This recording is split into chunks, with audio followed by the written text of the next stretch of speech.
Good afternoon, everybody. Welcome to TED Talks Ball. Got a special Monday afternoon edition, a special Behind the Lines edition. I've got Alex Givens with me here today. He is a Chiefs fan, and you can find him at let's see, it's called the Wild West Pod is the name of the podcast, and on Twitter X, it's The Real Givens, all one word. Alex, how are you doing on this fine Monday?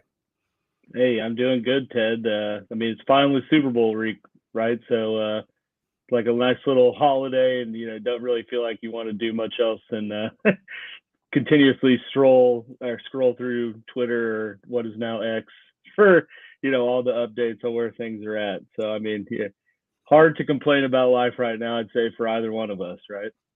No doubt about it. No, it's a great time to be a 49ers or Chiefs fan. Hopes are high on both sides, and I'd say with good reason. So let's see here. We've got some folks in the chat. Got Gil Cavani in the house. He says, hopefully Purdy doesn't freeze. He's been slow out of the blocks, and he can't do that against Kansas. I think he means Kansas City. Yeah, we definitely started slow against the Packers and started slow against the Lions. The Packers, I understood because of rust from having the number one seed, having the bye wild card weekend, but also Brock Purdy didn't play against the Rams week 18. Most of our starters either didn't play or didn't play much against the Rams. So we really had 2 weeks off, and that's not a great thing in the NFL. Also against the Packers, it was raining, and Brock Purdy is not a foul weather, not a wet football proficient quarterback at this point. We saw it earlier this season against the Browns in Cleveland, and I saw it last season in the wild card weekend against the Seahawks. In the first half, it was wet, and he struggled. In the second half, everything dried out, and he torched him. And as much as he torched him, would have been even worse if Ayuk hadn't dropped a touchdown pass. So it could have been even worse for the Seahawks. But really brought it home for me that he probably is not good in wet weather, and the Packers game only reinforced that. And then with the Lions, I think we're still rusty, honestly, against the Lions. I think we were still rusty starting out, and then we came on in the second half. Some of it is scheme on defense, but some of it is just, taking 2 weeks off is a lot in the middle of a season for an NFL team, for an NFL quarterback. But see, we got Jeremy. Go ahead if you want. If there's, Well, hey, that's the little rundown of your team, right? And that's definitely. I'm sure we'll get into it later, but that's definitely, I kind of echo, as a Chiefs fan, Bill's sentiments a little bit, that it's one thing, I'd say those other teams, you could get in a hole because at least the Niners have been there before and kind of, are a championship pedigree roster that's almost continuously deep in the playoffs. Whereas, Green Bay and Detroit were both younger teams, and you could tell kind of, once the moment got too big, they kind of enclaved on themselves. And I know I talked about that on our show with the Ravens too in the AFC game. It seemed kind of the same. The Ravens like I said, pretty much lost that game themselves with the mistakes they made. But it just seemed like in both championship games, there was just a moment where it was just too much for the other team, too emotional, too emotionally charged, and it came down to like kind of being there before and be able to handle the tense pressure, which obviously both of these teams can absolutely do. So yeah, no doubt about it. There's you can kind of see it on both sides a little bit for sure. Like with the Ravens, just I would say, why did they not run the ball? That's supposedly it's one of the weaknesses. And like, I'm hoping San Francisco does the same thing, but I know sure they won't. I can understand. I just think it's like CMC. I think he would like personally kick Kyle's rear end if he had to get it done. He's a man on a mission. He just doesn't like coming out even when he's injured, let alone when he's healthy and raring to go. Right. Jeremy Dietzel Gaming says NFL has the 49ers practicing on Omaha Beach. Apparently the practice field's not in very good shape there in Las Vegas, which is a shame. But hopefully they can get something figured out there, or maybe some kind of alternate site figured out or something. I don't know. That's definitely a bummer for sure. But I mean, ultimately, probably not the end of the world.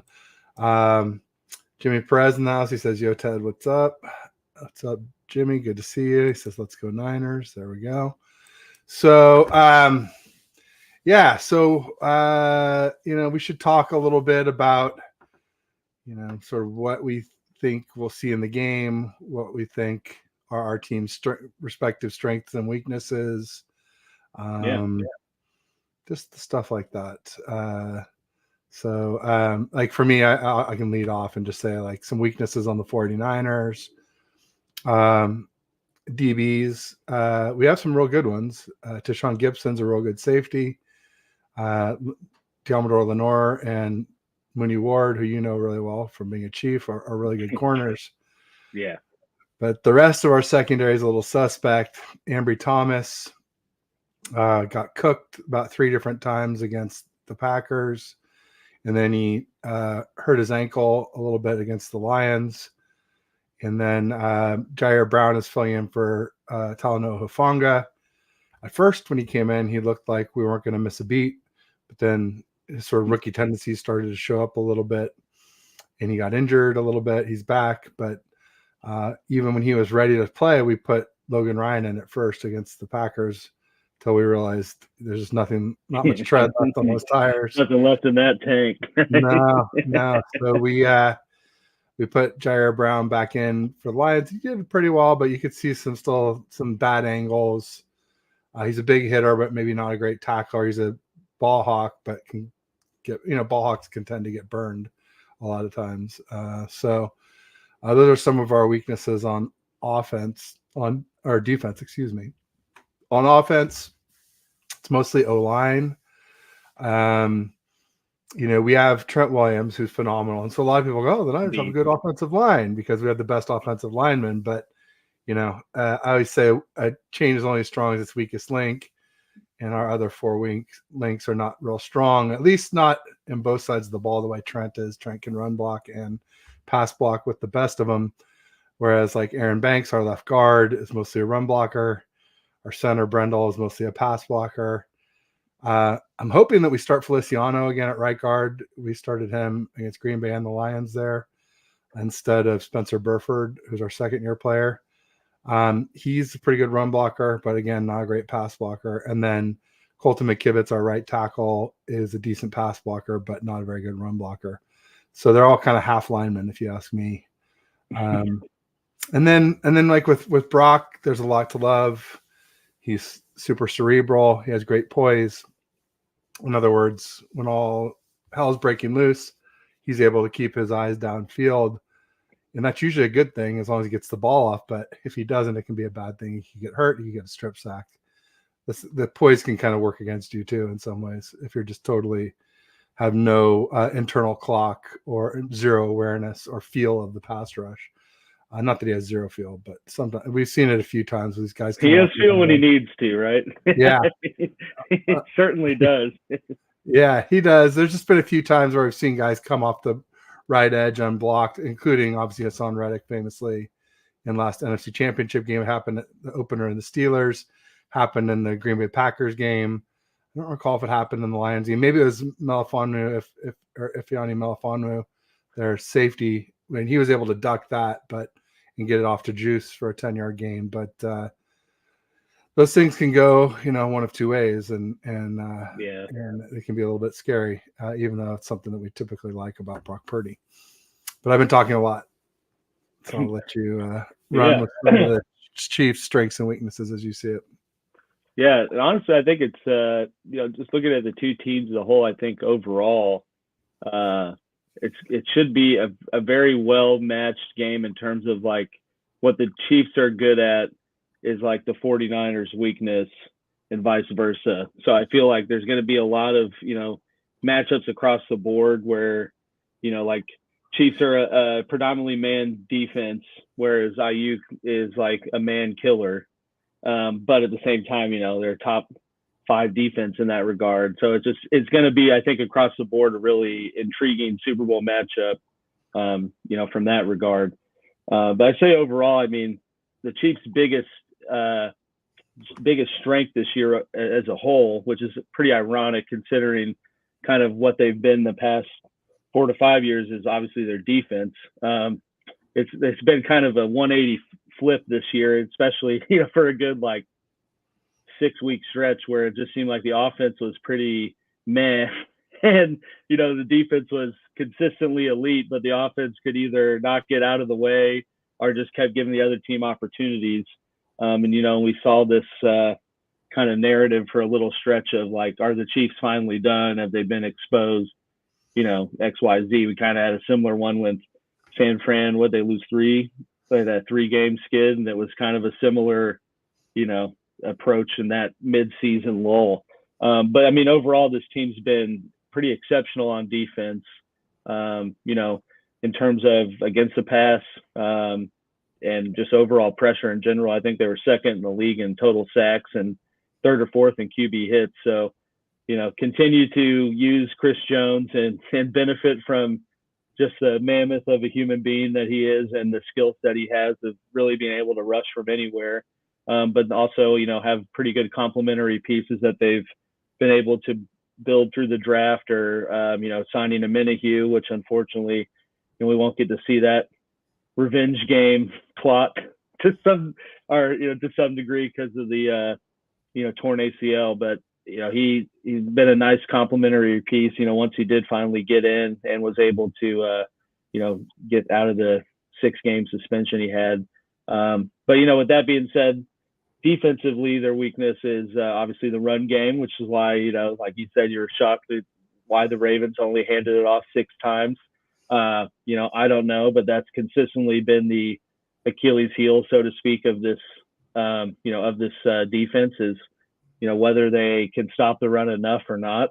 You look back at, I think that, and it's a little added embarrassment, I'd say, for the Chiefs because it was the Raiders, but that was probably the last game on Christmas when they just looked totally, there was nothing they could do to win that game. And a big component was, Josh Jacobs was just getting 5-6 yards anytime he just looked forward. So, that's always been a big weakness of this defense and continues to be regardless of how good they've been kind of in other metrics or, in terms of not putting points on the board and stuff like that. Also, I'd say their linebackers, as far as good as their secondary is in coverage, their linebackers can be a little suspect from time to time, which I know will definitely play a factor here in this game with Kittle and, other mid-level threats that the 49ers seem to just have a plethora of. But you could see that in the AFC game too. Pretty early, they were targeting Nick Bolton or any of the really secondary, mid-tier secondary guys out there in the linebackers. And the Ravens were moving the ball pretty good until it just came down to, needing to make something happen. But yeah, so I mean, defensively overall, that's been the bread and butter. And then offensively, I mean, I'd say the biggest strength is, you have Patrick Mahomes at QB who, is at least through these playoffs shown that when he needs to play good and make something happen, he can. He's playing knock on wood, but turnover-free football right now. Anytime you got that, and the defense that they have, it's hard to not be in a position to win at the end of the game. And I think offensively, this the biggest weakness is, really outside of Kelsey, there's no really trusted, proven, security blanket for Mahomes to go to and, just know that, hey, if Kelsey's getting double, triple teamed or bracketed, I know I got this guy that should be open. And I say that like all year, Rashee Rice has obviously proven, to be a pretty good piece in this offense, but at the same time, he is a rookie, he's a 2nd-round pick. It's not like they're bringing in Marvin Harrison Jr. and it's kind of expected, and that's kind of tough, especially going into the playoffs to know that, you know, your reliable 1B option is a guy that has, while continued to flourish. I mean, that rookie wall could be hit at any moment. And, you know, it hasn't happened yet, but I think that's obviously the biggest weakness is just really an inconsistent kind of security blanket for Mahomes in the passing game. And we've seen that be the reason they've lost games this year. And then, you know, I'd say other weakness is, I wouldn't say the offensive line as a whole, because I mean, for the most part, they were second in the league and, you know, least amount of sacks and QB pressure. Part of that might just be the overall scheme of how Casey does things, but still got to point out that, you know, while you guys got the offensive tackles and Trent Williams, who the Chiefs also aggressively tried to sign that offseason, didn't win out on that for as you can see, but I mean, Donovan Smith and Juwan Taylor have kind of been the vice president of weaknesses for the offense this year. I mean, Juwan Taylor's most penalized offensive tackle in the league, and got an $80 million contract. And for as athletic as he is, and you know, the least amount of pressure percentages he gives up, he sure finds a way to to really impact you know, games in a negative way. And then Donovan Smith, you know, he was a pretty high caliber tackle for a good chunk of his career in Tampa, but that's obviously kind of come and gone. And he hasn't been terrible, but he hasn't been the stopgap they were hoping for probably when they got him, when Tampa Bay let him go. And, you know, I think both of those tackles are just the lack of not having consistent tackle, you know, play, you know, week in and week out, in terms of, like, you know, is Juwan going to get 5 penalties this year, you know, this week, or 1? You know, are we going to have this awesome screenplay that we write, you know, prepare in our opening script that should pop for, you know, a significant play, and he's going to get some dumbass penalty? Like, you never know. And years past, while they haven't had, I'd say, as talented as tackles that those two are, they were at least consistent and didn't make dumb mistakes and really make you know who they are. So that's definitely been another weakness of this offense. There you go. Yeah. Interesting. Yeah, and I think your left tackle, if I'm not mistaken, when he was a Buck last year, he led the league in holding as well. So you're saying Juwan Taylor did it this year. Yeah. Donovan Smith did it last year, if I'm not mistaken. So that's probably that not must have been a metric for the scouting department, right? They're like, find me the guys that hold the most, and we'll just teach them how to do it better. Hopefully, all better than getting your quarterback killed, I guess. Yeah. So there's that. But going up against Nick Bosa, that wouldn't give me a warm, fuzzy feeling. I guess the good news is Bill Vinovich is the you know, head ref, and he didn't call any holding penalties last time our two teams played. So I don't know. Maybe he'll stick to that again this time. That could be a benefit for the Chiefs for sure. Yeah. Bill Cavani was saying that Purdy's gotten better at scrambling. Yeah, he got better at scrambling this year. He got better at throwing deep passes as well too. Jeremy was saying that Mahomes turned the ball over in the Raiders game, but I guess since then he spotted them 14 points. Wow. Pick 6 and then I think a fumble strip set. I mean, they scored in like 14 points in, I think, 20 seconds of game time. It was bad. Wow. On Christmas, man. There you go. Carl Gupta in the house says hi to Alex, the real Givens. He says, good luck to your Chiefs on Super Bowl Sunday. It's nice, good support. He has his own channel, so make sure you check him out. Says he's looking forward to an entertaining Super Bowl. It's going to be competitive to watch in Las Vegas. So absolutely. You want to know who your top 5 Chiefs are all time? I'll give you a little time to think about that. Slow down, Travis, and our chances of winning are greater than losing the Super Bowl. Fred and Greenlaw have to be careful leaving the guy early when Mahomes looks to run.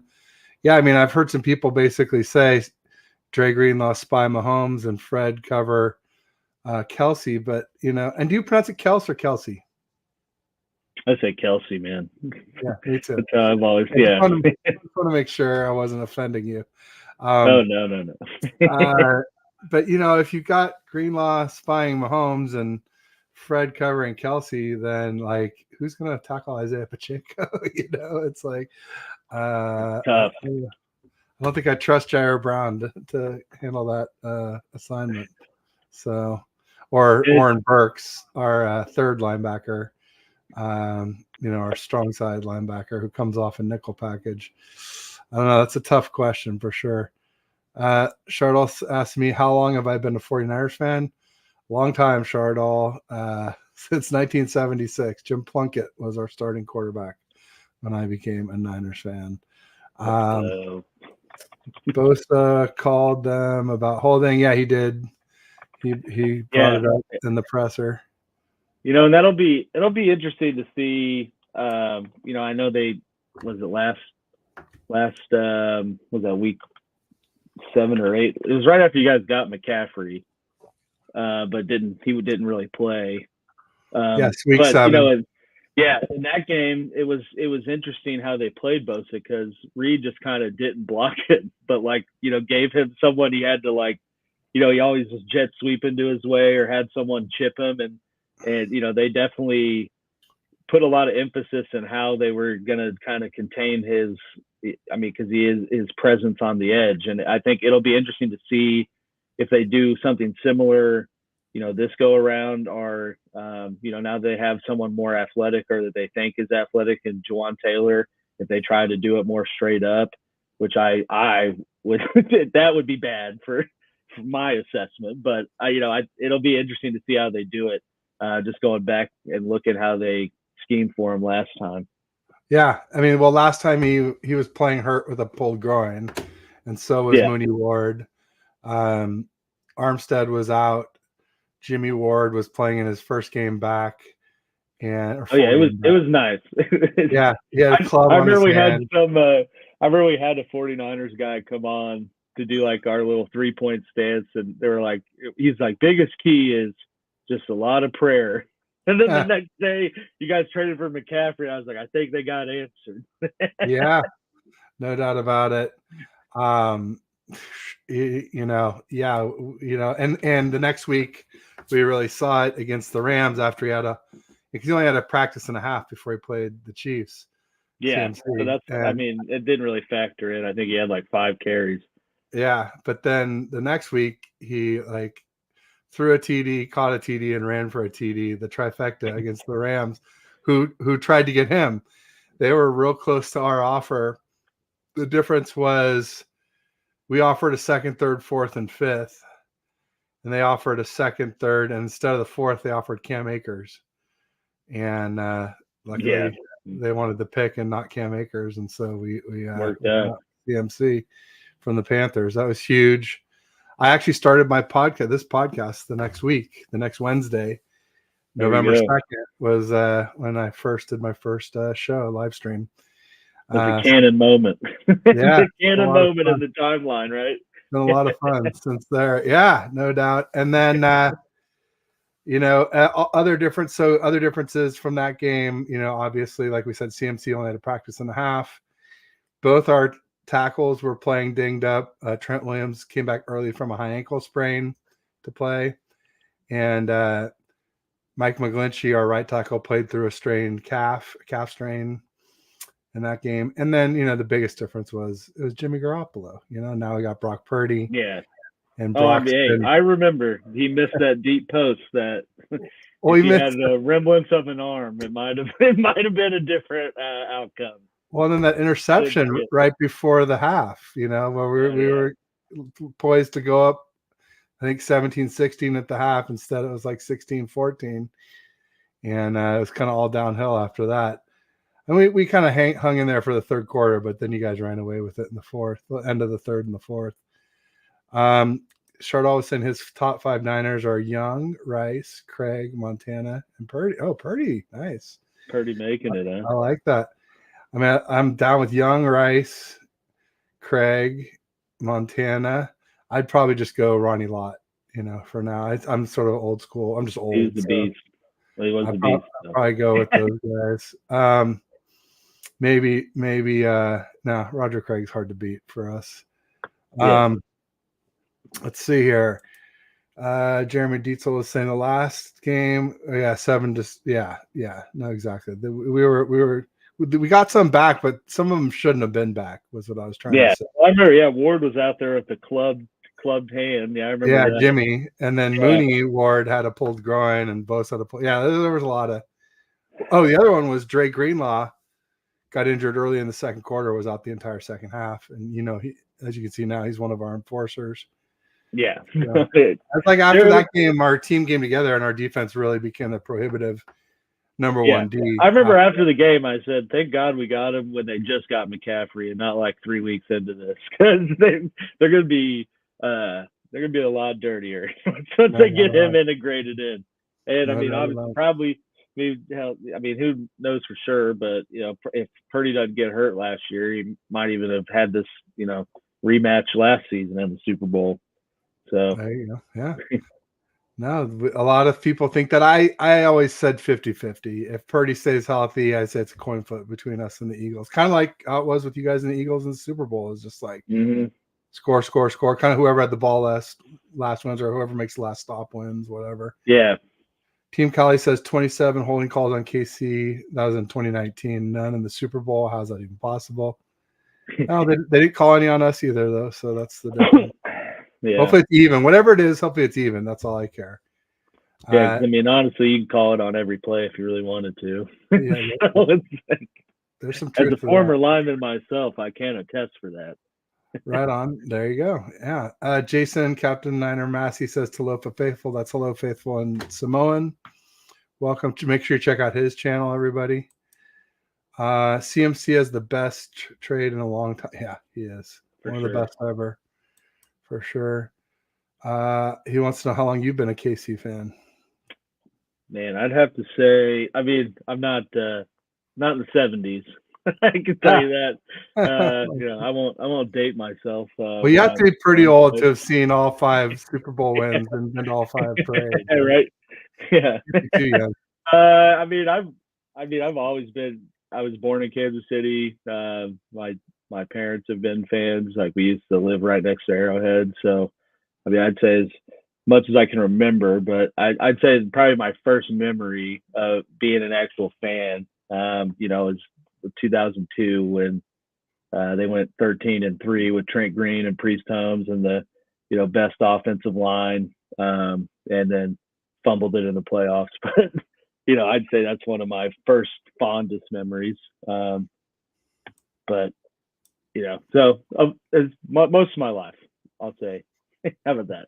There you go. Yeah. I mean, not for me, 76, I was 6. I'm not one of those like, oh, I'm not a fan out of the womb. Like, no, I didn't understand football until I got a little older, like most people. But some people, however people want to do it, there's no right or wrong. I'm not here gatekeeping either. Yeah, I mean, I was like a huge Priest Holmes fan. I mean, obviously I had Derek Thomas jerseys, but I don't ever recall like watching him play. But he's definitely was a beast. And yeah, I know that you asked me my top 5. I'd say he's probably the greatest Chief of all time. Derek Thomas. With Mahomes, Derek Thomas with Mahomes probably closing in on him. But Derek Thomas was just unreal. But yeah, I mean, it's been a lot of agonizing years as a Chiefs fan. Like, I remember, we thought Matt Castle was like the next best thing for our franchise, and then had Alex Smith and all those Niner quarterbacks. I mean, Joe, right? Joe Montana, Steve Bono, Gerback, DeBerg, Alex Smith. It's crazy. Yeah, DeBerg too. That's right. Because DeBerg came right after. A little irony there, right? no doubt. And like I was saying, Plunkett was the Niners quarterback 76. Then it was DeBerg, or there's somebody in between too. I forget. And then DeBerg, then Montana. But yeah, another ex-Niner. That's crazy. Jason's top 5: Rathman, Sapolu, Gore, Willis, Rice. So we got some more recent guys with Gore and Willis. Frank Gore's amazing. Willis, I think, is the best middle linebacker ever. He just had such a short career. Yeah, he was a physical specimen. Like, and I mean, who's the other guy? Navarro Bowman. I mean, that's a pretty lethal combo. I mean, we feel blessed to have had them, and now we've got Fred and Dre. It's like pretty incredible to have two linebacker pairs like that. So I used to follow the NFC West a little more when the Rams were in St. Louis. We actually like got those games a lot. Sure. And then they moved, and I'm like, I don't really care. Bill says Montana, Rice, Lott, Craig, Clark, Dwight Clark. Okay, there you go, the catch. I mean, you could argue that without that catch, none of this ever happened. Maybe we have no rings without Dwight Clark. So who knows? Steve Young, not Steve Toon. Done. Oh, I guess he must have had a list. Yeah, okay, he had a typo on his list, and I missed the list completely. But thank goodness I saw that, because here we go. Dave McNiner in the house. He has his own channel too. Make sure you check him out. He says Ronnie, Joe, Steve Young, Jerry, and Bryant Young. There you go. BY number 97, incredible defensive tackle, outstanding. I could see him, and just a great guy. Won the Len Eshmont Award. It was like the Special Niners Award. So got it. Jeremy says, I remember a ton of people become KC fans when they got Joe. Makes sense. Let's see. Although he never got him to a Super Bowl, only to the AFC Championship game. Yeah, he got putting almost vegetable status in that game. Oh man, brutal. Let's make a bet. If the Chiefs lose to the 49ers Super Bowl, then you have to buy me a 49ers hat or 49ers flag. Sure. I don't think anybody's betting, especially since he doesn't know you. You gotta follow me on Twitter or X at least first, man. Jeez. There you go. DM him, and then you got to do like. And what does he get if the Chiefs win? Too? This is a one-sided bet here. You got to have some jeopardy in it there, right? It's not just like a deal. It's all benefiting you. Yeah. Makes me, I got to sweat the whole game. Like, do I got to buy a flag or hat or not? I don't know. Bill says Chiefs were a poor team when Joe played. They weren't poor. They just weren't. I mean, you don't get the AFC Championship if you're poor. They just, they were having trouble finding a quarterback for a long time. Helped too. Yeah. Remember Christian Okoye was amazing. The Nigerian Nightmare. And CJ2K, I had him on my fantasy team.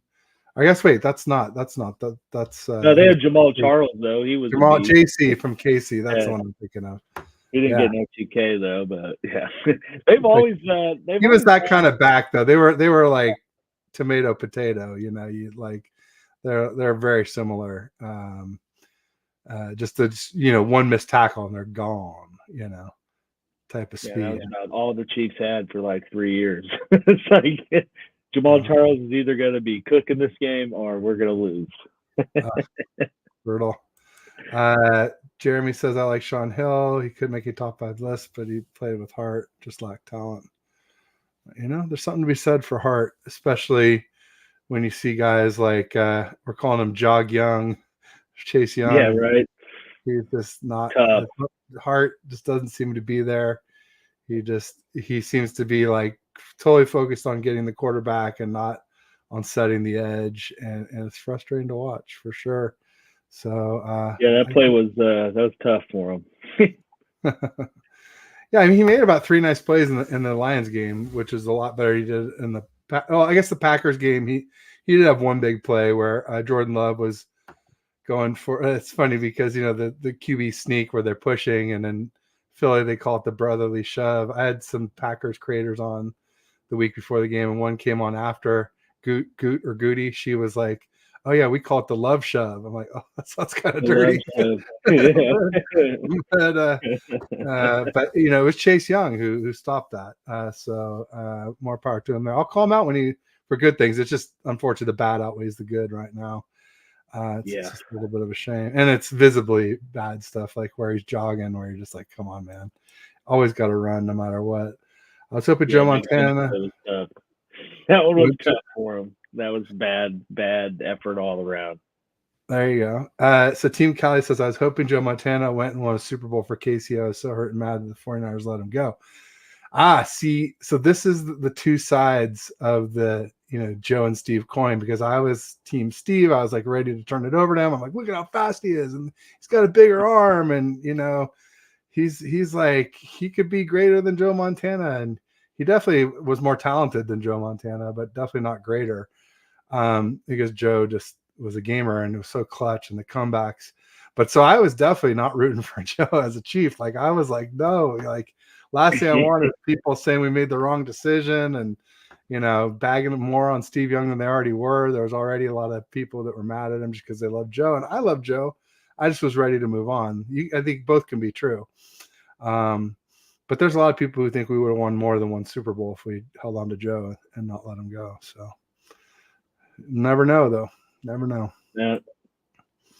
Chase is okay. He has his moments, but so I guess I was lost on that one. Everybody doesn't perform the way some like, but even without Jordan Willis, we don't beat the Packers in the playoffs one year. He didn't do much all year, but I'm glad he was there then.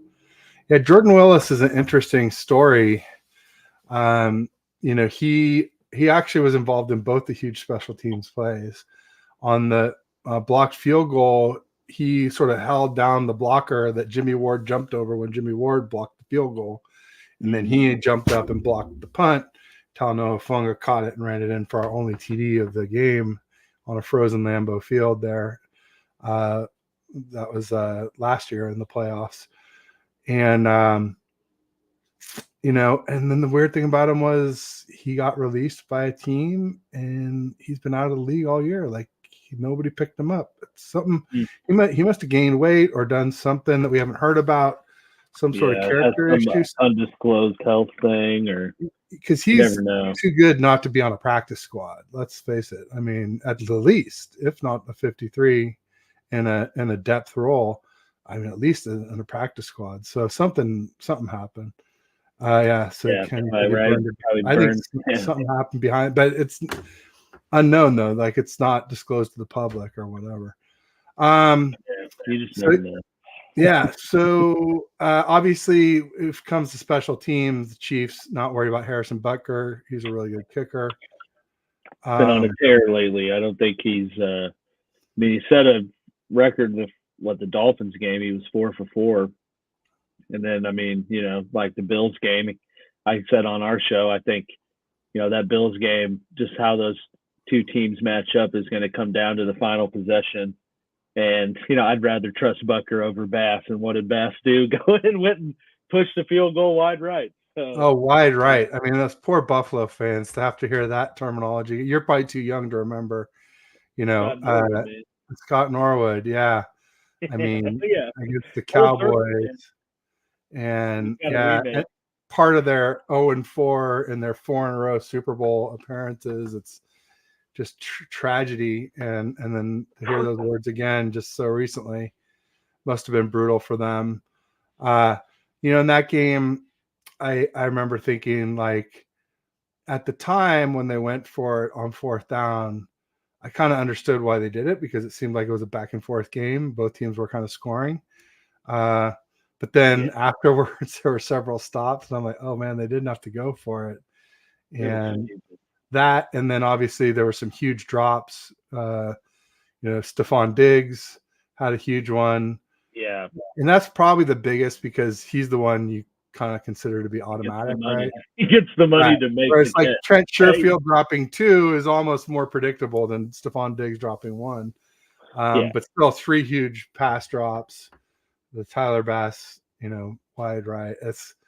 And I'd picked the Bills to win that game, but I had misgivings about picking them. I had misgivings about it just because their defense was so damn banged up. Missing Tre'Davious White, missing Milano. Thank you.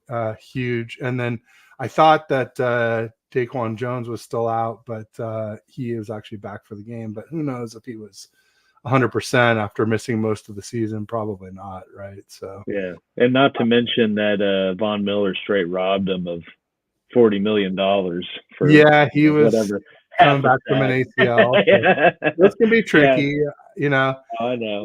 And then also, it wasn't just Milano too, right? It was their second and third linebackers too. So they had literally no starting linebackers and that Yeah. showed in the game. I felt like the middle of their D was just mushy against you guys. So Yeah. that'll be much different for us. I had been saying that our D line was overpaid and overrated. However, Bosa at the end of the Lions game, he really kind of showed up with a couple big sacks to push them out of field goal range. So maybe he's rounding back into his normal self. He held out this year, and he didn't practice until basically 2 practices left in preseason. So basically 2 practices before we shipped out to Pittsburgh for our season opener there. And it really affected him this season. Like, he was not in 2022 shape for most of the season, and maybe not even 2021 shape when he was his first year back off an ACL. He still had like 15 and a half sacks, I think, that year, or 15. So maybe we're starting to see that, because definitely the Lions O-line is ridiculous, including both of their tackles. Obviously, Sewell is starting to be compared to Trent Williams, and Decker is, obviously no slouch. I mean, really, you look at their line, it's like, are they all pro or are they a Pro Bowler? But there's really not much else other than the left guard filling in for Jonah Jackson because he was out. But I do feel like the Lions have a better O-line than the Chiefs. And yeah, I'd say so. And the Packers maybe have an argument too, just because it's such a solid O-line, like no studs like Tooney or Creed Humphrey or Trey Smith are obviously all studs, but like you said, the tackles are a little bit weak. And then, is there any word on Tooney, or is it pretty for sure he's not going to play? I mean, I think it's still just up in the air. I mean, it wasn't like a torn pec, but I thought it was. I think it's just a pec strain, or just a really bad one, or maybe partially torn. I don't think there wasn't a surgery or anything. Right, I know that part.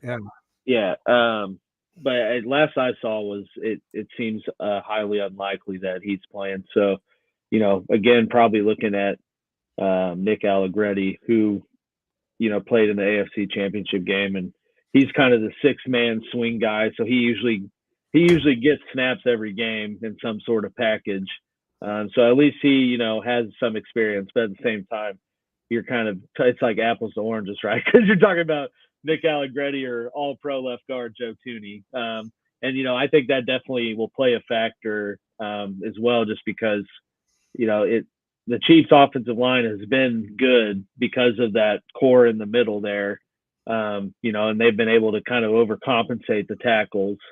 And you've seen them, Smith or Tooney, or especially if they get more 3-man fronts or teams are kind of like moving around, they'll kind of slide to look and give a little inside help, probably more than they would if we had a little bit more solidified presence, on the bookends. So I definitely see San Fran taking, a huge advantage in the tackle weakness and Tooney being out, and probably, really attacking that left side. Because why wouldn't you? It's Donovan Smith, Nick Allegretti, and so if I'm San Francisco, that's what I'm doing, and I anticipate, that's what they will do, and I think that's one of the big keys for this game is kind of who controls the trenches from the, an edge rush presence, because I think at the same time we've seen the 49ers, like you talked about it. They're very blitzable and can seem to give up some pressures too. The one part is obviously Omenahu's out, so that changes things a little bit in terms of moving guys around. Or, I think with that, we'll probably see what Spagnuolo's did last game and Chris Jones more on the edge. But I think it's, this ultimately comes down to who's getting more pressure off of the edge, between San Francisco or KC. I think that's kind of, because the more pressure you get, just the more likely that a mistake's going to happen. And, Mahomes has shown that he'll make mistakes this year if he's getting pressured enough or feels that he has to do something, above and beyond just protecting the football and moving it. And, I'd say Purdy's probably pretty similar in the rattledness, opens the door for mistakes. So, I think that's kind of a big key factor here in this game for both sides, is who controls that edge presence. Yeah, with Purdy, he's tough to rattle for sure. But what does happen a lot is O-linemen end up in his lap and he can't step into throws, and then he doesn't have the arm if he can't step in. So that's what you'll see. And then I could see maybe us doing some 5-man fronts, maybe go like Bosa, Hargrave, Kinlaw in the middle, Armstead, and then either Chase Young or Randy Gregory on the opposite edge. And that way get those one-on-one matchups on so it makes it tougher to double team guys that way. It's interesting. Jeremy, was he asking about Tooney? Kadarius? No, Tony. No, this is Tony. Because remember, he kind of like ended up on the injury report before the Ravens. He's like, no, I'm not injured. It's just like, shut up, dude. You're not playing. And now he is cleared. Yeah. And I quote tweeted and I said, this is subtraction by addition. 49ers best player, maybe. Yeah. I mean, I watched that Lions game. I saw him tip it to them and have a couple really bad drops. And apparently, I'm not kidding when I say this. More after that, right? I mean, I'm not kidding when I say this. I think he has a solid 2.5 to 3 minute video of clips from this year where he has caused Mahomes turnovers himself from just like hitting in the hands. But it looks like he's going to play. He's taken off the IR and I think flew to Vegas and is practicing. At least some punt returns and kick returns, right?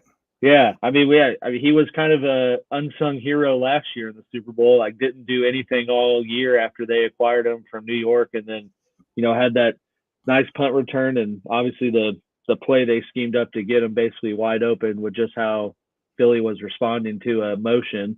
We'll see if it plays out similar, right? Like they bring him in and let him return kicks or whatever. I really hope they don't just plan to thrust him into the passing attack. And I don't know. It seems like Andy Reid, for better or worse, is like very much a empowering players type of coach. And I think sometimes that's to his detriment where he can't just move on from a guy. And so, I could see him trying to integrate him into this a little bit more just because of, like I said, the lack of a reliable kind of 1B option. I'd say Rice has proven himself for the most part, but again, it's like the Super Bowl, he's a rookie. Yeah. You just never know. Is Ward could be shutting him down. And also too, he's kind of a man coverage beater where, San Francisco is a big cover 4 defense. And you statistically have seen his targets drop, in that regard. Because he's not kind of like Kelsey where he can just find soft spots and, he needs a route to run and just does that. And if it's open, it's open. So maybe they will, but all signs do seem to point that he will be returning. Or at least that's what I've seen so far. There you go. And then last year against us, Mecole Hardman just destroyed us. Didn't he have 3 TDs or something ridiculous on those Jets? Yeah. He hasn't, but he got in the bad graces in that Buffalo game because I think he had 2 carries for 2 fumbles and -1 yard. So he that's why the fake punt wasn't too bad for Buffalo, because right after they failed to convert, Mecole fumbled into the end zone for a safety or for a touchback and gave it right back to him. So it's negated the whole thing. And then we didn't really see him use him in this Baltimore game, but again, that was, it didn't seem they didn't really have that many offensive possessions. Jumped out to an early lead and sat on it basically. Yeah, because they weren't doing anything in that second half. They had under 100 yards and no points scored. So while we're talking KC wide receivers, I've been saying I was gonna say all week, but it's been a week and a few days now. Or a week and a day. MVS is sort of my X factor guy because early in the season, middle of the season, drop. Terrible. And then, which is it's what you expect from him. But then against the Bills and against the Ravens, he had basically game sealing long catches that salted both of those games away. So I'm saying if he does that, he's probably going to get open against us, right? Andy Reid will scheme him open. He's got the speed. We don't have particularly speedy DBs other than Lenoir is pretty quick, but even he, I don't think is going to win a foot race with Marquez Yeah. Valdez. He is fast. It's just is he going to hold on? If he holds on, that to me that could be the difference in the game. Yeah, and it's funny you say. I always say MVS is like the epitome of that Dumb and Dumber scene where, he's on the little scooter and he's like, "You did all this and then totally redeem yourself," right? Yeah. He literally he pretty much has, right? If he caught a ball in that Philly game, they beat the Eagles on Monday Night Football. I mean, that's the one. Right. The Packers one. He dropped the one and then got PI'd pretty hard on his redemption shot. But I won't talk about that one as bad. But yeah, I mean, he hasn't had very sexy stat lines. That last 2 games, I think he's been like 2 catches for 40 yards. But, one of the catches has been, like against the Ravens, had that 136-yard catch to basically seal it. But I do think that you're kind of right, and I kind of, I guess, foreshadowed that a little bit talking about Rashee Rice against, cover 4 teams. I expect that we'll see a little bit more MVS in this game and schemed into things more because of that than we would against, more predominantly man type teams, because they could just use Kelsey and Rice. So I do expect to see MVS get probably. I think Kenny's right. I think 5's probably been the most he's had, which is egregious looking up how much he made this year. But I could see him getting somewhere in the like 6 to 8 range. Because honestly, I don't know if there's going to be a crazy amount of turnovers or not in this game, just because it seems both teams have been pretty good so far about protecting the ball. So, I mean, it could be a pretty clean sheet. And I mean, we're talking about only, 5 to 6 possessions a quarter. So, maybe even less. So I don't know if they really will scheme much more than maybe 8 targets, but I do expect him to be called upon in a more, to contribute a little bit more than they probably have, probably once since that Philly game when he just dropped that one. There you go. Jeremy says, I hope Ward follows Rice or Kelsey. Do you ever see boundary corners on? I guess you do. I can recall seeing some myself. Yeah, teams have kind of been.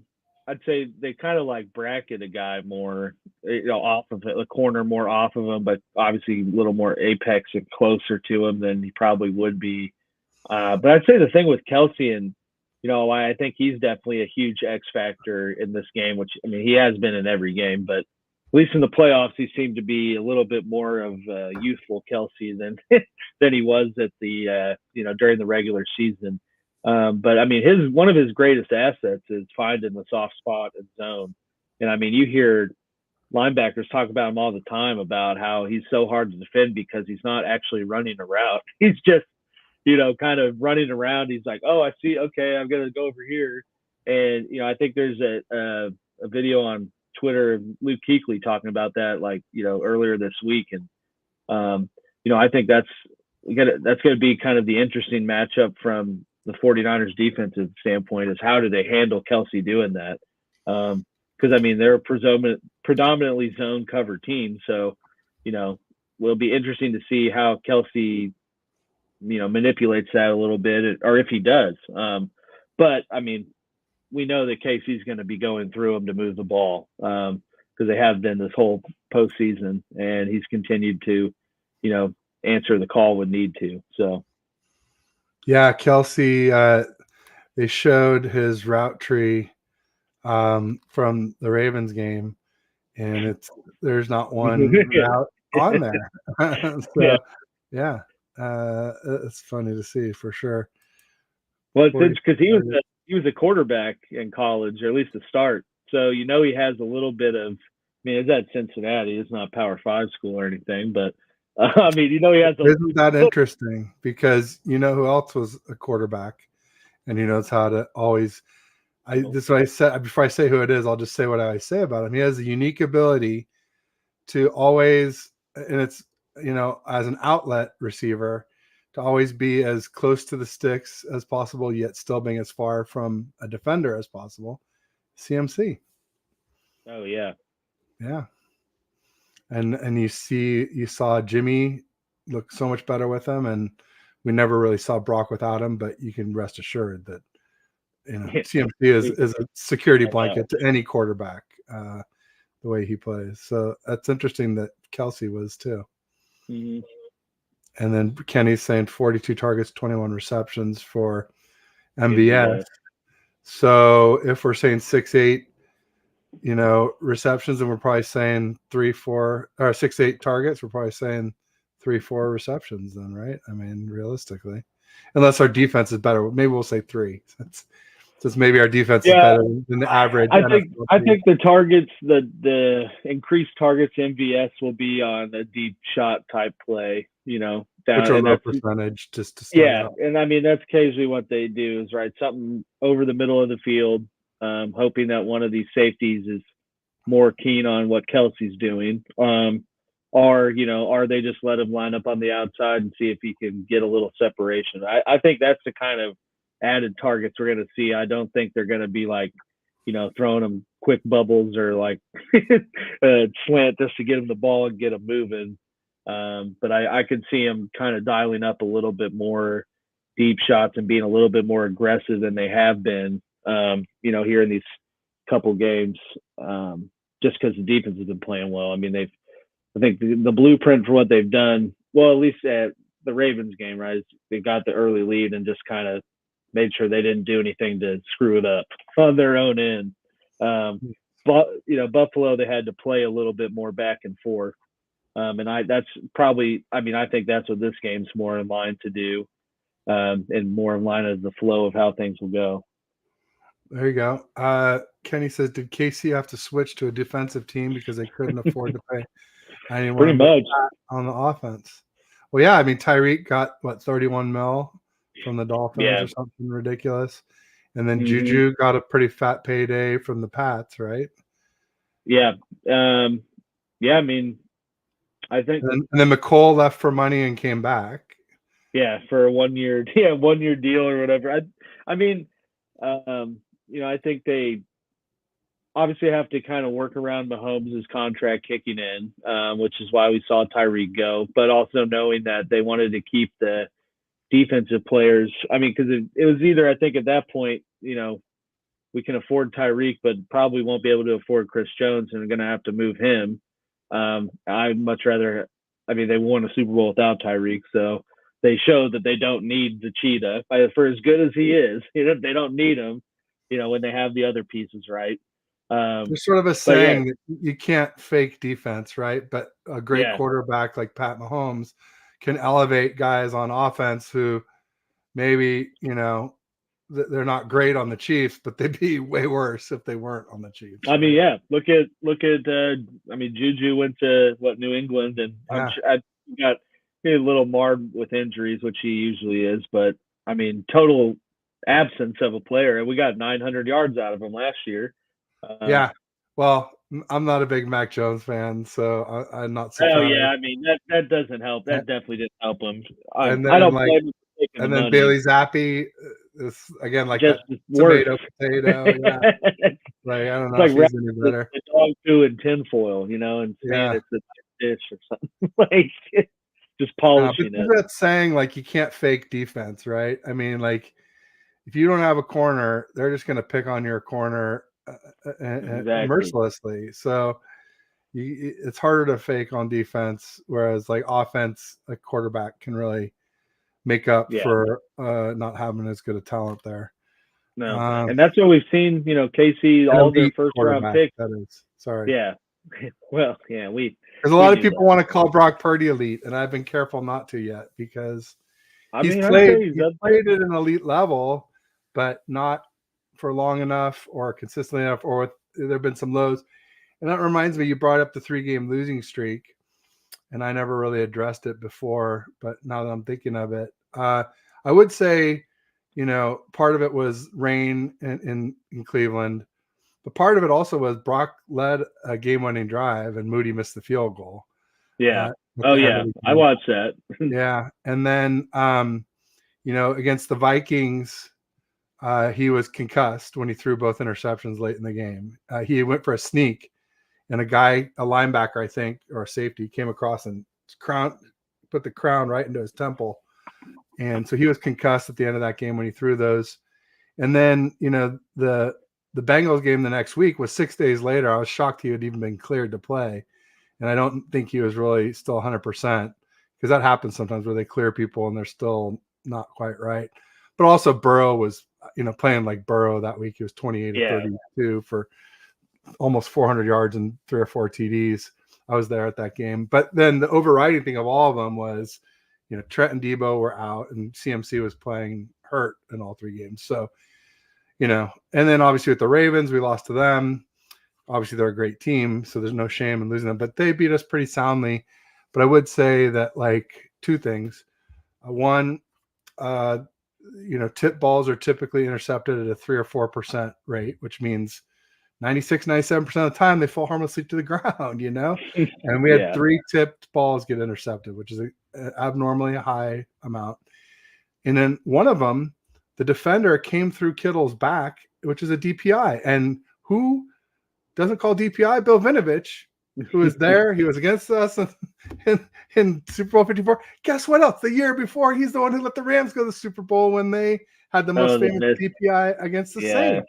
That's also Bill Vinovich. So I try not to bring it up with Chiefs fans because I don't want to have it come into that. I know that they're mad at us for crying after the last one for so much about the rest, and I don't want to spend the whole time talking about that. I brought it up. That's all I wanted to do. Hey, I know it's going to be talked about regardless. But and I like to say when I have these Behind Enemy Line shows, hey, I know we can't root for each other's teams, but I think we can root for, good game, no injuries, and no bad refs. Or that's impossible. They're always going to screw stuff, but at least evenly bad refs, right? If they throw one call, hopefully they give a makeup call or non-call, whatever the case may be. But I hope for you just hope for a good game that, like you said, it's not tainted at the end by something. Like last year was a holding call on Slay or whoever, or Bradbury, whoever it was. And no. So all right. So here's my ref stuff. Hear me out. See what you think. And then I'll just start with ours. Obviously, we felt like 3rd and 15. We felt like Jimmy got a crown to the Neiman got him with the crown uncalled. There's a few other holds on Bosa. I don't know, whatever. But we felt like we got the raw end of the deal. And maybe not because they're not saying there weren't ones that the refs missed on us, but those were early in the game. This was late. Yeah. And we're not saying that you guys won because you got Mahomes did really great at the end. But it's like you guys, they let you back in, was what we were saying, when it looked pretty bleak at 3rd and 15. Anyway, and then the next year, you guys went and played Brady, and they were doing it to Brady. He was throwing uncatchable balls, and they're giving you guys PIs. And I know also you guys had no alignment too, but beside that, I feel like the refs were making sure you got a nice lead before the half. And then everyone's like, oh, well, they didn't call you the second half. I'm like, they didn't need to. The game was over in the second half. So I felt like you guys got jammed the very next year. Then clearly I think the Bengals got jammed against the Rams because there's basically no calls the whole game. And then all of a sudden it looked like the Rams weren't going to make the comeback drive. And it's like flag. Rams score. Yeah. And then, okay. So the Bradbury thing, I defended you guys because I was like, he had at least 2 that I saw early in the game that weren't called. So if you're going to call 1 out of 3, how can you be mad at that? I mean, I guess unless there were a bunch that they weren't calling on them, that were making up for it, but I didn't see those. I saw Bradbury and I didn't see a lot of KC holds, PIs that weren't being called. So I thought they're, the other thing too is any Eagles fan who wants to grouse at you about non-calls, just say Lane frickin' Johnson, man, because I know in the NFC Championship against us, I was ready to kill Greg Olsen because he was the mind of a center, the mind of a center. I'm like, no, it's a false start, man. He's like a step back before the center snaps the ball. It's a false start. And he did it against us, and then he did it against you guys in the Super Bowl, at least the first half. I saw him do it 4 or 5 times. It was ridiculous. It's funny that you bring that up because right, obviously Jawan Taylor, the start of the year was like the teach tape of watching for that, and they made a point. But I mean, that's just there's tackles that do that all the time. I mean, Lane Johnson, one of them, that jumps the cadence a little bit. But yeah, it seems to only be called on Jawan Taylor now.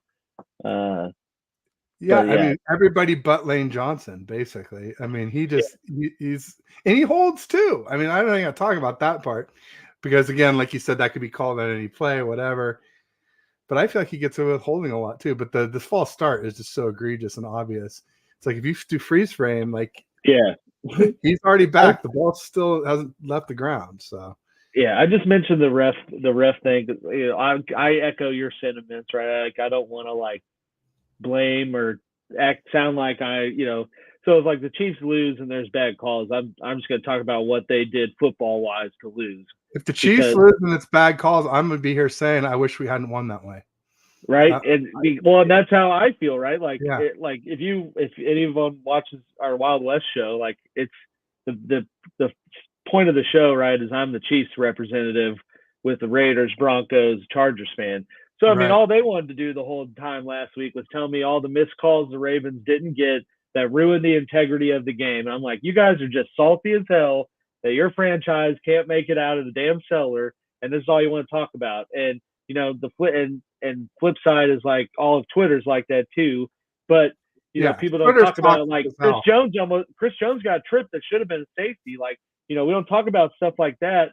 And like you said, it leaves a bad, as a fan, it sucks that your team won, but there was some call that everyone in this internet era is going to blow up on everything and be like, this is why it's rigged because of Taylor Swift. Or Zay Flowers. I did see the Zay Flowers one. There's conspiracies. I'm with them on the Zay Flowers one. I thought that was DPI, just like I thought the one on Puka was, versus the Lions. Plus, I thought the Lions were headhunting. Plus, they had about 4 dirty plays against us. I'm like, oh, I saw this coming.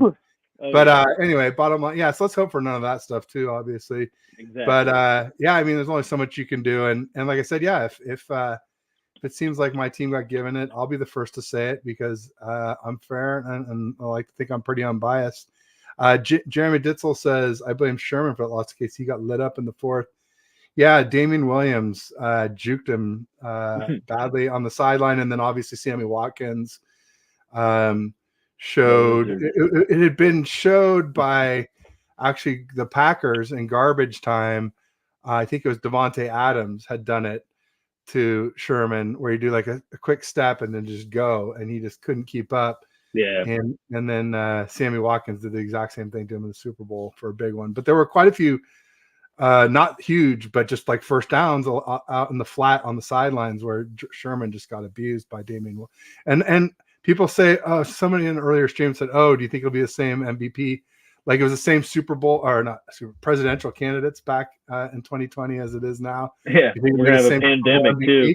I'm like, Mahomes was not my MVP. I said Damian Williams and Chris Jones were my MVPs for the Chiefs. But nobody wanted to hear them say, we're going to Disneyland, right? So it was no. And I do give Patrick props at the end. He was great at the end. It's just the first few quarters. I don't know. I thought Jimmy looked better, honestly, the first 3 quarters. But whatever.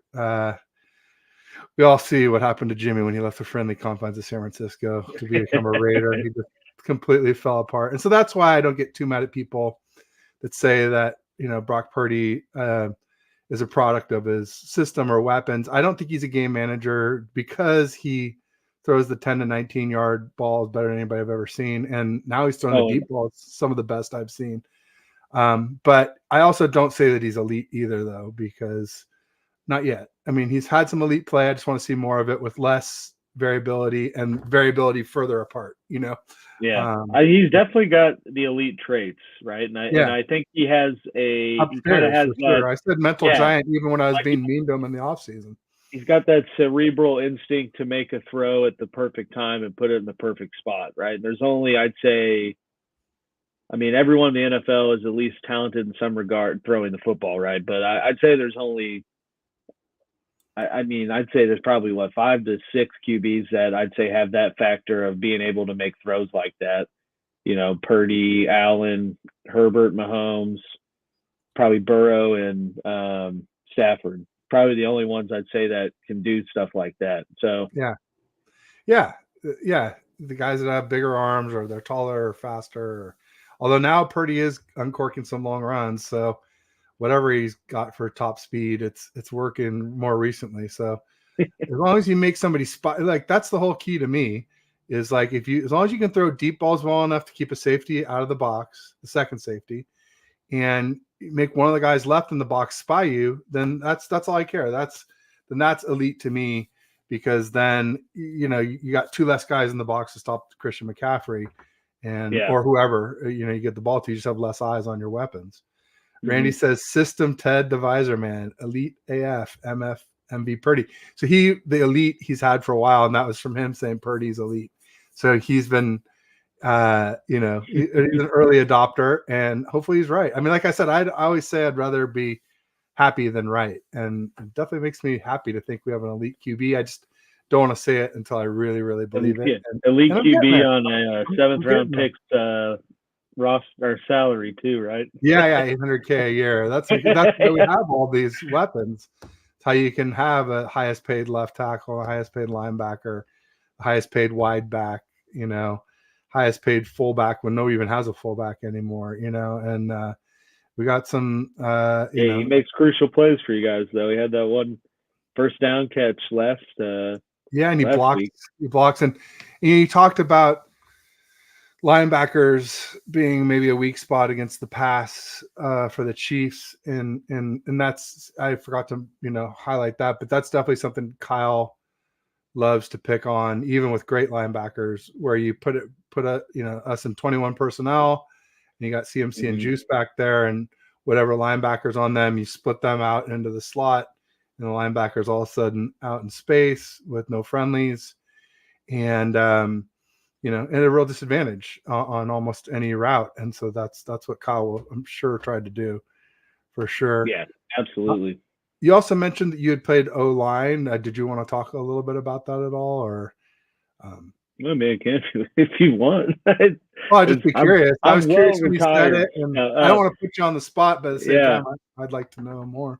I was fortunate enough to play football in college. It wasn't anything like crazy. I mean, I played at a small NAIA school in Iowa, so it's like not, I definitely wasn't. I think we had some ESPN3 games, but I was a center, and the Ocho. So kind of yeah. We were on the Ocho right after the squirrel water skiing. But hey. I played center, so that's kind of also part of my continued love for football, is I got to play it for 16 years, and at least get to play it, go get some scholarship money to do it, and learn from different people, and learn different schemes, and meet tons of people along the way. So but so that's kind of where my, I guess, O-line insider stuff comes from. I know how I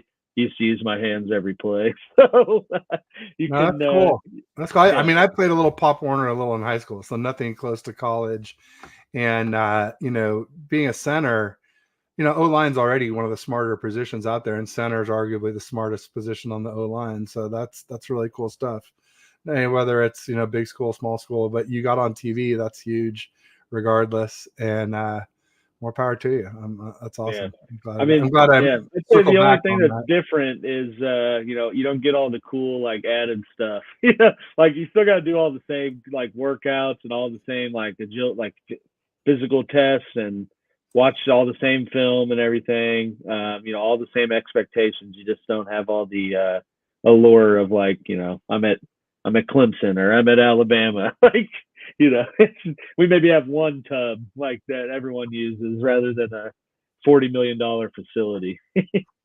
There you go. Well, it's still that's awesome. I'm glad that I circled back on that to find out more. Jeremy says, I think Juice scored a TD in the last Super Bowl. He absolutely did. but it was a little bit controversial because Kittle blocked somebody and it was maybe thought to be a hold. That was one of the ones that, like when I would play my pictures of Bosa being held, people were like, oh, what about Kittle here? And I could see their point on that. I'm not going to sit here and say that that didn't look like it from the pictures or whatever. So, but yes, Juice did score. Absolutely. That was when we were rolling. I thought we had it. I think Levi Stadium should have bought the Bee Gees every game we have. That sounds good, doesn't it? Why not? I don't know. How old are the Bee Gees, Rick? I don't know.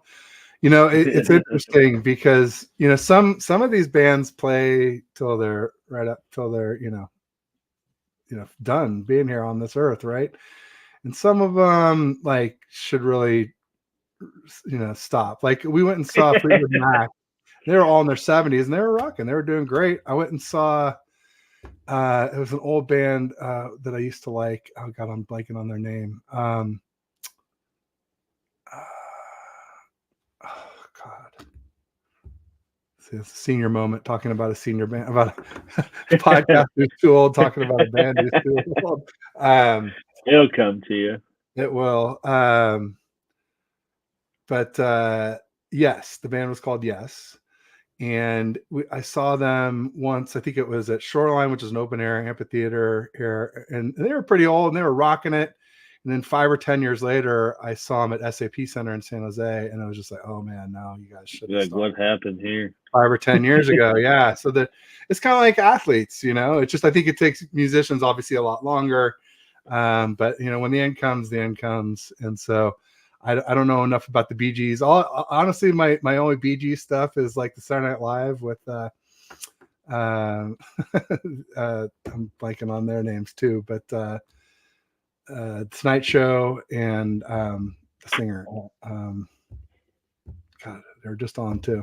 Anyway, bottom line is, they did Journey for the NFC Championship game, and Don't Stop Believin' was there at halftime, and it was really helpful because we were down by 17. And you had asked about who was singing the Super Bowl. I think it's Usher, right? The Super Bowl. Yeah. So, the Beatles. Well, the Beatles are most of them are no longer with us, except for I think Paul McCartney. No. Yeah. Unfortunately.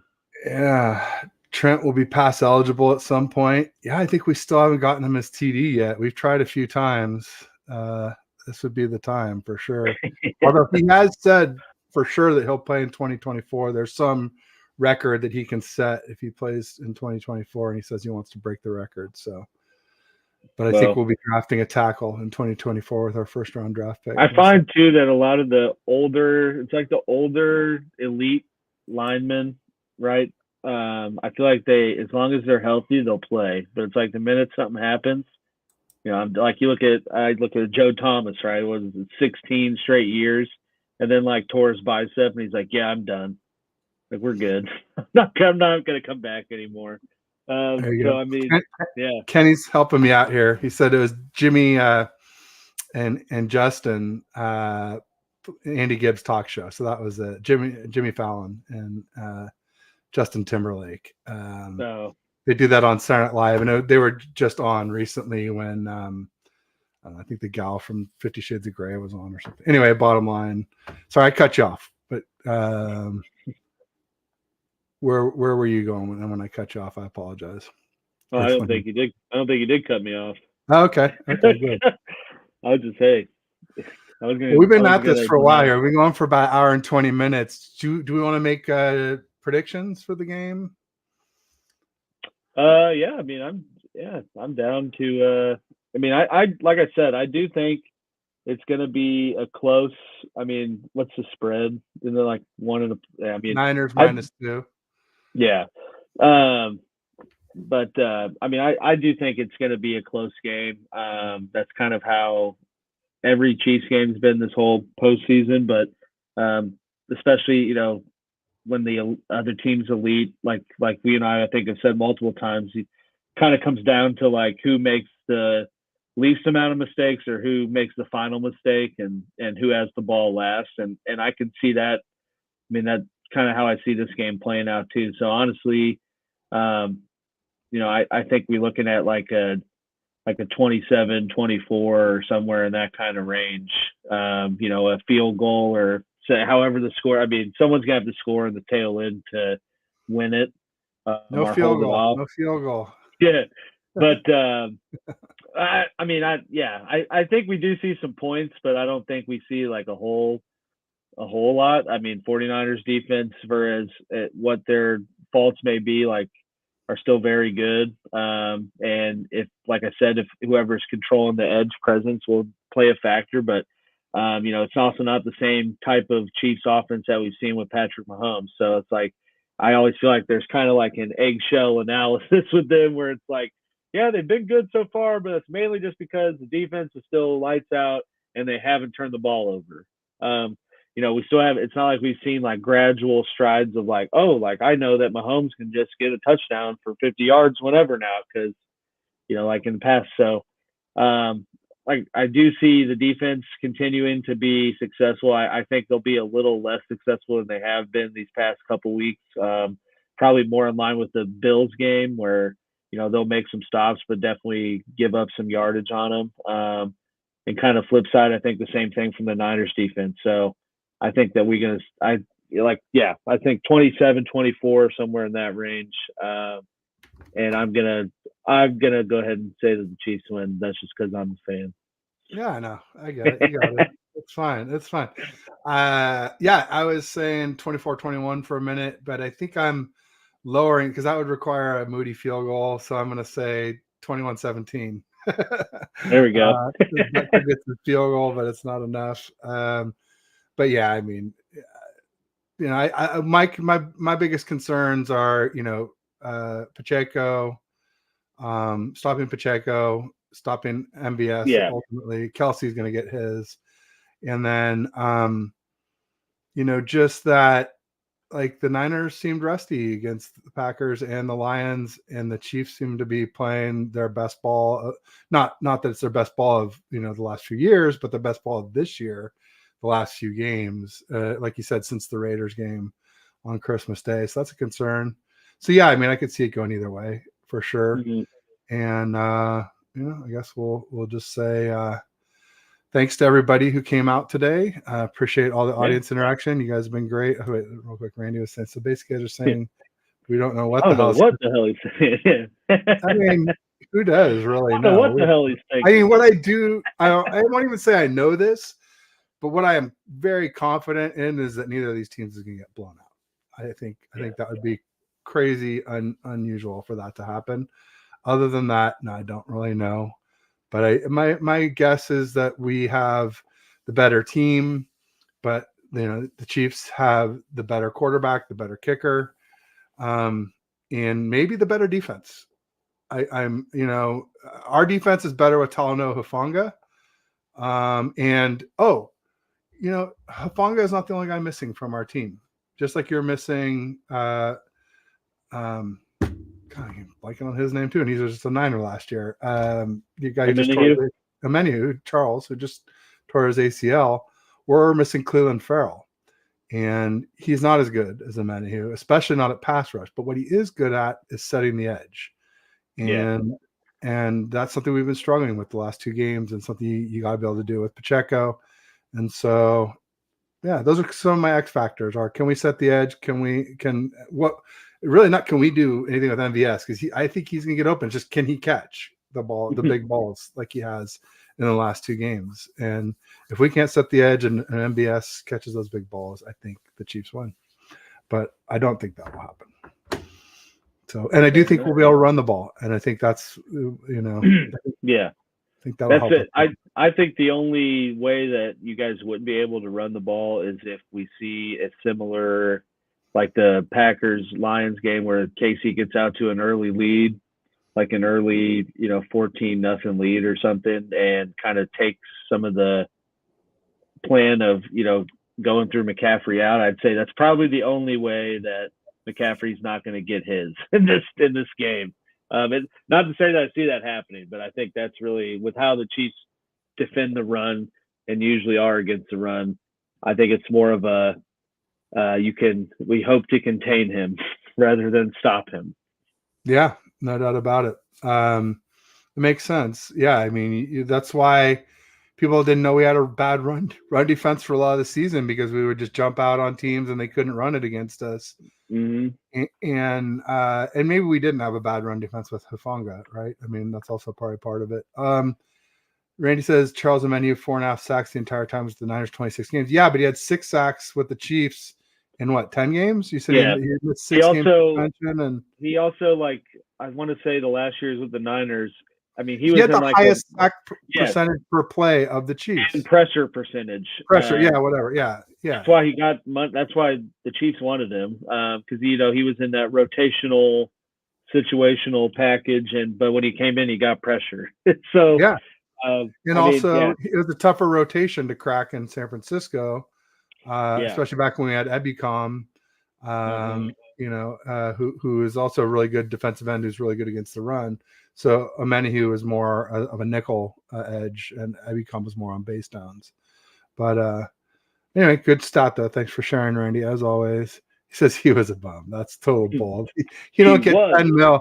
He was a bum. You would say he is a bum because he's not a Niner anymore, but he got 10 mil for a reason. So people don't just give away money for nothing in the NFL. I mean, I guess sometimes they do with injuries, but realistically, people, whether they actually live up to it is the other thing, but there's usually a reason why they get that money, and it's usually they played well with their previous team. Or else you think like there's some reason they didn't, but they will for you. So that happens sometimes. But Omenihu was a good story. He was a Texan, then he came to the Niners and we helped him, and he got a big payday after. I think he's the second best of those stories. I think the best was Arden Key, who we really rehabilitated off the Raiders. Then Omenihu second. I become third because he was already making pretty good money for the Rams. And then he made good money wherever he went after us. I forget. Maybe it's Tennessee. I'm blanking on that one. But we got Red Jet Shell in the house who's saying, hey, chat, you're a little bit late, Shell. We're wrapping things up pretty soon, but either way, he's out. That's true. Like, sub, hit the notifications. Thank you. Appreciate that. Everybody make sure you check out Alex Givens. He's at The Real Givens on Twitter and X. And Wild Wild West podcast. You can find that from his X profile, but it's also in the links in the description of the show, and it's at Wild Wild West Pod on Twitter and X as well too, if you want to look it up that way. So we don't have no Talanoa hunger, and I think that has hurt us. Yeah, no, it's true. The Tongan Taiga, he liked to do this. Yeah, he's good. He's a beast. He is. He's good. And Jared Brown's very similar from like a combine perspective. Like they're both kind of slow, but they play fast with anticipation. They're both big hitters. They're both ball hawks, both great blitzers. Both, while they're big hitters, they kind of bounce off sometimes. And while they're ball hawks, they can get burned that way. But Jared Brown also takes some bad angles on tackling that Hufanga doesn't seem to make the same mistakes. And maybe Hufanga did as a rookie, but he played very little as a rookie. Last year when he was an all-pro, he was a second year, and I will say I didn't think he deserved all-pro. I mean, I thought Pro Bowl, but I didn't think all-pro. I thought that was a little bit inflated anyway. So Jet just got home from work. We'll welcome home. But yeah, I think we're wrapping up. We're about an hour and a half in. I'll just say thanks, everybody. I'll say peace and go Niners. You want to give a Chiefs Kingdom or whatever you like to say? Hey, appreciate you having me on. Like I said, looking forward to a great Super Bowl matchup. Go Chiefs, go Kelsey. It's the year of Kelsey. Oh, Kittle. There he is, over here. No, I'm just kidding. He's lingering. Awesome. Best of luck, except for us, I would always say. And you're also welcome to come back on afterwards if you'd like. I always just say, best to lock me down before the game. That way, for sure, no matter who wins, I'll be willing to come back on. But I definitely, I tell people when I set these up, like, hey, I've had a lot of people on, and almost all of them either have come back or would come back on. So yeah, I'll come back. Absolutely. Cool. Well, right on. Well, here's to, like we said, a good game, no injuries, and no bad refs, or at least offsetting bad refs. Yeah. And thanks, everybody. Cheers.